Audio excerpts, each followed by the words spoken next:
నిఘా TV news కు స్వాగతం. ముందుగా హెడ్లైన్స్. సెంట్రల్ విస్టా ప్రాజెక్టులో భాగంగా ఢిల్లీలో నిర్మించిన కర్తవ్య భవన్ ను ప్రధాని నరేంద్ర మోదీ బుధవారం ప్రారంభించారు. తెలంగాణ కాంగ్రెస్ పార్టీకి చిత్తశుద్ది ఉంటే స్థానిక సంస్థల ఎన్నికలు నిర్వహించాలని భాజపా ఎంపీ డీకే అరుణ డిమాండ్ చేశారు.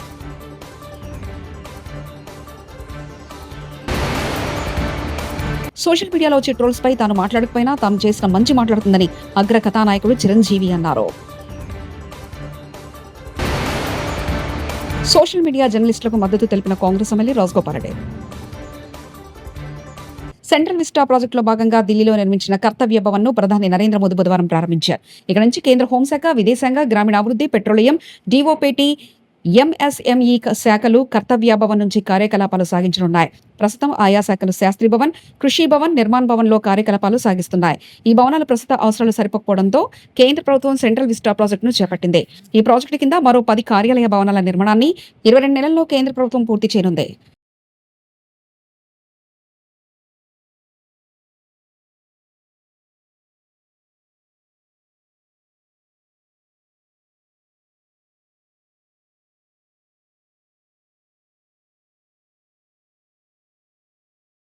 అయితే పార్టీ కోసం చేసినారు. ఈసారి ప్రతి ఒక్కరిని కూడా మర్చిపోకూడదు, డేటాబేస్ క్రియేట్ చేయండి అని చెప్తాను. ఈ డేటాబేస్ ఆధారంగానే రేపొద్దున ప్రతి ఒక్కరికి కూడా గుర్తింపు అనేది ఉంటుందనేది ఈ సందర్భంగా ఖచ్చితంగా తెలియజేస్తాను. ఇక్కడే కాదు, రాష్ట్ర వ్యాప్తంగా కూడా రాబోయే రోజుల్లో నెక్స్ట్ 1 వీక్లో నెక్స్ట్ వీక్ బహుశా ఒక యాప్ కూడా తయారు చేస్తా ఉన్నాం. దాంట్లో కూడా మీ సీనియర్ లాయర్లు అందరూ కూడా దాంట్లో యాప్లో కూడా ఇన్వాల్వ్ అవుతున్నారు. యాప్ తయారీ కార్యక్రమంలో రాష్ట్ర వ్యాప్తంగా వైఎస్ఆర్సీ కార్యకర్తకు ఎవరైనా ఎక్కడ అన్యాయం జరిగినా యాప్ డౌన్లోడ్ చేసుకుని తన పేరు, తనకు ఏమన్యాయం జరిగింది, తనకు ఎవరి వల్ల అన్యాయం జరిగింది, ఆ అధికారి హోదా ఏమిటి, నీకు జరిగిన అన్యాయం ఏమిటి, ఆటోమేటిక్లీ మన డిజిటల్ లైబ్రరీలోకి వచ్చేస్తుంది. ఇక్కడ వచ్చిన తర్వాత రేపొద్దున మనం అధికారంలోకి వచ్చిన తర్వాత వీళ్ళందరి మీద రేపొద్దున జగన్ 2లో ఎవడెవడైతే అన్యాయం చేసినాడు, ఎవడెవడైతే అధికారి తన అధికారాన్ని దుర్వినియోగం చేశాడు, ఎవడెవడైతే అన్యాయంగా మనుషులను చిత్రహింసలు పెట్టారు, వాళ్ళందరినీ కూడా రేపొద్దున చట్టం మీద నిలబడతాం. చట్టం తన పని తాను చేసుకొని పోతుంది. ఎందుకంటే ఈరోజు చూస్తూ ఉన్నాం ఇవన్నీ కూడా. ఈరోజు లాయర్లుగా మనం పోయి వాదించే కార్యక్రమం ఏదైతే మనం చేస్తూ ఉన్నాము అని అంటే, ఎవరి తరపున మనం వాదిస్తున్నాము అని అంటే నిజంగా దెబ్బతిన్న వాని తరపున వాదిస్తూ ఉన్నాం. ఆ దెబ్బ అనేది ఎంత తీవ్రంగా కనిపిస్తూ ఉంది అని అంటే, దొంగ కేసులు పెడతా ఉన్నారు, అందులో నుంచి దొంగ సాక్ష్యాలు పుడతా ఉన్నాయి. దొంగ సాక్ష్యాల ఆధారంగా మనుషులను తీసుకొని పోయి జైల్లో పెడతా ఉన్నారు. జైల్లో నుంచి ఆ మనిషి బయటకు వచ్చేసరికి ఆ కేసు అయిపోయేసరికి మరో కేసు. నిజంగా ఈ వ్యవస్థ లేకన్నది మార్పు అనేది రావాలా. అధికారం ఉంది కదా అని చెప్పి, యూనిఫామ్ ఉంది కదా అని చెప్పి దుర్వినియోగం పరచడం అన్నది ఎంతటి బాధ కలిగిస్తుంది అటువైపున వ్యక్తికి కూడా అన్నది ఇటువైపున వ్యక్తికి కూడా అర్థం కావాలి. అర్థం కావడానికి అందుకనే లాయర్లు చేయించిన ఈ యాప్ని మనందరి సమక్షంలోనే నెక్స్ట్ వీక్ అది కూడా లాంచ్ చేసే కార్యక్రమం కూడా చేస్తాం. రాష్ట్ర వ్యాప్తంగా ఈ కార్యక్రమాలన్నీ చేసే ప్రతి విషయంలో కూడా మరొకసారి మళ్ళీ చెప్తా ఉన్నా, తెలంగాణ కాంగ్రెస్ పార్టీకి చిత్తశుద్ది ఉంటే స్థానిక సంస్థల ఎన్నికలు నిర్వహించాలని భాజపా ఎంపీ డీకే అరుణ డిమాండ్ చేశారు. ఎన్నికల ముందు ప్రజలకు ఇచ్చిన హామీలను అమలు చేయలేక భాజపాను నిందిస్తుందన్నారు. తెలంగాణలో కాంగ్రెస్ పార్టీ ప్రజల విశ్వాసాన్ని కోల్పోయిందని, అందుకే బీసీ రిజర్వేషన్ల పేరుతో మరోసారి డ్రామాలు చేస్తుందన్నారు. స్థానిక సంస్థల ఎన్నికల్లో కాంగ్రెస్ కు ఓటమి భయం పట్టుకుందని, అందుకే భాజపాపై బురదలే ప్రయత్నం చేస్తుందంటూ ఆగ్రహం వ్యక్తం చేశారు. ఈ రోజు గ్రామ పంచాయతీలకు ఎన్నికలు లేక ఈ పార్టీ అధికారంలోకి వచ్చిన నాటి నుంచి ఇప్పటికి కూడా ఎన్నికలు జరపలేనటువంటి పరిస్థితిలో ఇవాళ ఉన్నది. గ్రామ పంచాయతీలకు నిధులు రాక గ్రామ పంచాయతీల అభివృద్ధి పనులు నిలిచిపోయేటటువంటి పరిస్థితిలో తెలంగాణలో ఏర్పడింది. సో ఇది కేవలం బీసీల యొక్క ఓట్లను రాలగొట్టడానికి బీసీ మాట, బీసీ పదం వీళ్ళు మాట్లాడుతున్నారు కానీ వీళ్లకు బీసీలకు రిజర్వేషన్ ఇచ్చేదాని పట్ల చిత్తశుద్ది లేదు. గతంలో ఎప్పటి నుంచో వీళ్ళకు బీసీలకు వ్యతిరేకమే. కేవలం ఓటు బ్యాంక్ రాజకీయాలు చేయడంలో తప్పితే బీసీలకు ఏనాడు కూడా కాంగ్రెస్ పార్టీ అండగా నిలిచింది లేదు. ఇవాళ ఢిల్లీలో వచ్చి ధర్నాలు చేస్తాం, అది చేస్తాం, ఇదేదో భారతీయ జనతా పార్టీ మీద నెపం నెట్టని ఇంకా డ్రామా చేస్తే తెలంగాణ ప్రజలు గాని, తెలంగాణ బీసీలు గాని అమాయకులు ఎవరు లేరు. ఇక్కడ కేవలం ప్రజలని మోసం చేయడమే లక్ష్యంగా పెట్టుకున్నది ఇలా కాంగ్రెస్ పార్టీ. అవగాహన రాహిత్యం ఒక పక్క, కేవలం ఇవాళ తెలంగాణ రాష్ట్రంలో 6 హామీలని అధికారంలోకి వచ్చి ఆ 6 హామీలని నెరవేర్చకుండా ప్రజలను మోసం చేసి మళ్ళీ ఇప్పుడు బీసీ రిజర్వేషన్లని మరోసారి మోసం చేయడానికి ప్రయత్నిస్తా ఉంది. స్థానిక సంస్థల్లో గెలుపు మీద నమ్మకం లేక ప్రజల విశ్వాసాన్ని కోల్పోయినటువంటి కాంగ్రెస్ పార్టీ ఇవాళ భారతీయ జనతా పార్టీ మీద ఇదేదో రిజర్వేషన్లు వాళ్ళు చేయదలుచుకున్నట్టు భారతీయ జనతా పార్టీ అడ్డుకుంటున్నట్టు ఈ డ్రామాలన్నీ కట్టిపెట్టి మీరు ఎంబడే ఎన్నికలు జరపండి, ఎంబడే మీరు ఇచ్చిన మాటను నిలబెట్టుకోండి. అంతేగాని భారతీయ జనతా పార్టీ మీద నెపం నెట్టడం గాని తప్పించుకునేటువంటి ప్రయత్నం చేస్తే తెలంగాణ బీసీలంతా కూడా మీరు చేసినటువంటి ఈ యొక్క ద్రోహం ఏదైతే ఉందో, ఏదైతే మోసం ఏదైతే ఉందో ప్రతి ఒక్క బీసీ కూడా గమనిస్తామని తెలియజేస్తాను. మీకు చిత్తశుద్ధి ఉంటే ఎంబడే ఎన్నికలు, స్థానిక సంస్థలకు ఎన్నికలు పెట్టండి.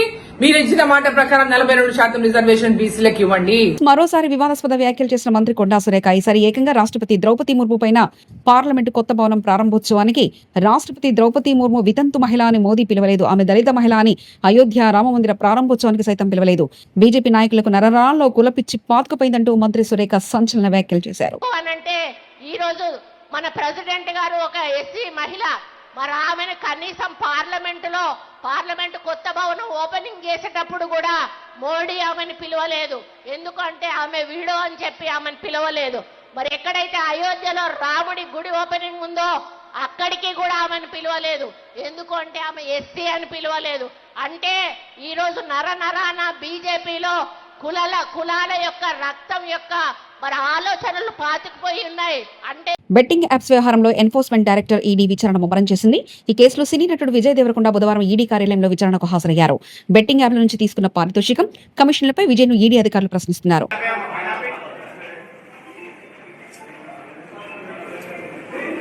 సోషల్ మీడియా జర్నలిస్టులకు మద్దతు తెలిపిన Congress MLA Rajagopal Reddy Revanth Reddy digital media, social media జర్నల్పై చేసిన వ్యాఖ్యలపై మండిపడ్డారు కోమటిరెడ్డి రాజగోపాల్ రెడ్డి. ఒక ముఖ్యమంత్రి హోదాలో ఉన్న Revanth Reddy digital media, social media జర్నలిస్టులను అవమానిస్తూ మాట్లాడడం సిగ్గుచేటు. కాంగ్రెస్ ప్రభుత్వం అధికారంలోకి రావడానికి డిజిటల్ మీడియా, సోషల్ మీడియా జర్నలిస్టుల పాత్ర ఎంతో ఉందని తెలిపారు.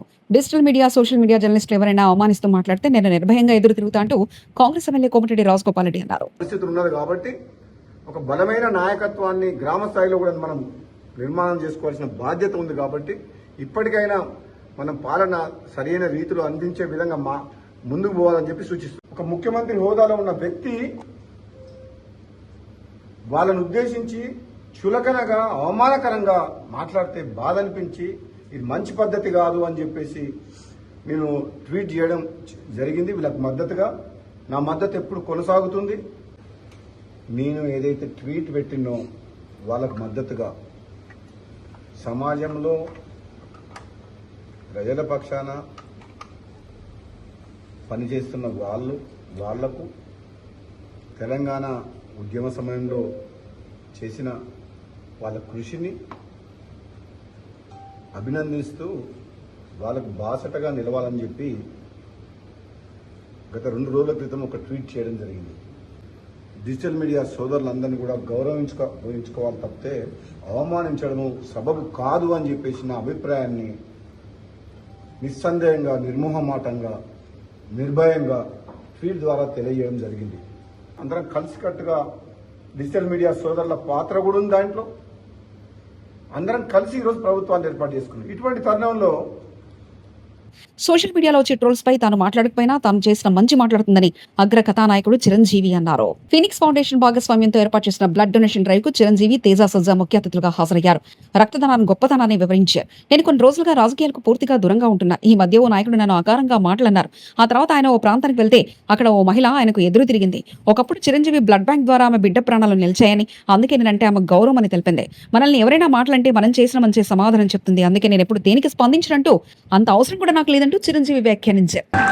ఈ రోజున బ్లడ్ ఇవ్వడం అన్నది కేవలం వాళ్ళకి ఎల్లేని సంతృప్తి వస్తుంది, కానీ ఆ బ్లడ్ మూలంగా ఒక ప్రాణం కాపాడబడుతుంది. ఇది నేను ఎప్పటి నుంచో ఎన్నో ఏళ్లబట్టిగా నేను అనుభవిస్తున్నటువంటి గొప్ప ఫీలింగ్ ఇది. నాకు ఒక జర్నలిస్ట్ సోదరుడికి నేను ఆజన్మాంతరం రుణపడి ఉంటాను. నన్ను థాట్ ప్రవోక్ చేసి నన్ను ఇన్స్పైర్ చేసేటువంటి ఆ ఒక మ్యాగజైన్ సంబంధించిన ఒక జర్నలిస్ట్ రాసిన ఒక రైటప్ నాలో ఈ స్పృహ నాకు వచ్చేలాగా, నేను ఈ బ్లడ్ డొనేషన్ వైపు డ్రైవ్ అయ్యేలాగా ఆ ఆర్టికల్ నాకు ఎంతో దోహదపడింది. సో ఆ రాసిన మనిషి ఎవరో ఏమిటో నేను మళ్ళీ ఎప్పుడు కలవలేదు, కానీ ప్రతిసారి అతను తలుచుకుంటూనే ఉంటాను. ఈ సందర్భం కూడా అతనికి నా హృదయపూర్వక ధన్యవాదాలు తెలియజేస్తాను. మా అందరికీ సేవ చేయాలని ఉంటుంది, కానీ ఎలా చేయాలో తెలియనటువంటి ఒక డోలాయమాన పరిస్థితితో లేదా తుయ్యకో ఉన్నప్పుడు మీలాంటి వాళ్ళు మాకు ఆ స్ఫూర్తినిచ్చి మాకు డ్రైవ్ చేస్తే కనుక నిజంగా అది పెద్ద మీరు సహాయం చేసినట్లు.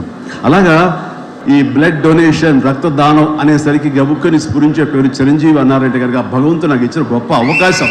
ప్రతి ఒక్కరి మధ్యలో రక్తదానం అనేసరికి నా పేరు వాళ్ళ స్ఫురణకు రావడం, నేను గుర్తు రావడం అనేది నేను ఎన్నో జన్మలు చేసిన పుణ్య ఫలంగా నేను భావిస్తున్నాను. దానికి థ్యాంక్ యూ ప్రతి ఒక్కరికి.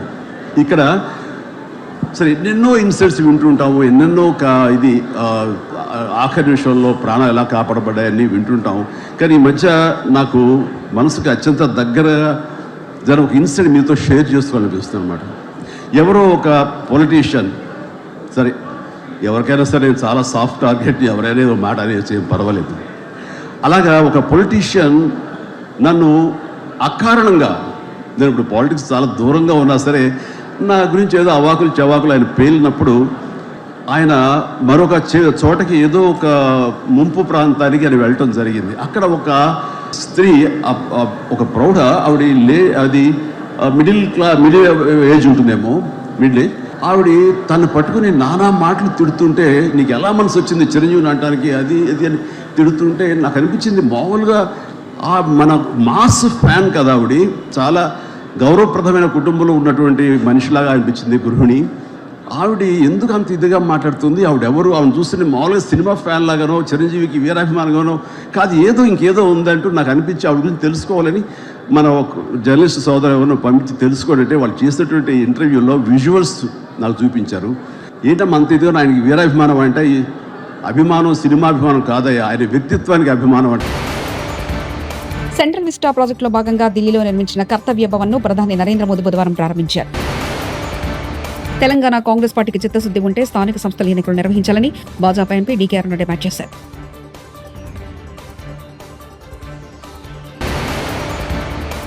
సోషల్ మీడియాలో వచ్చే ట్రోల్స్ పై తాను మాట్లాడకపోయినా తాను చేసిన మంచి మాట్లాడుతుందని అగ్ర కథానాయకుడు చిరంజీవి అన్నారు.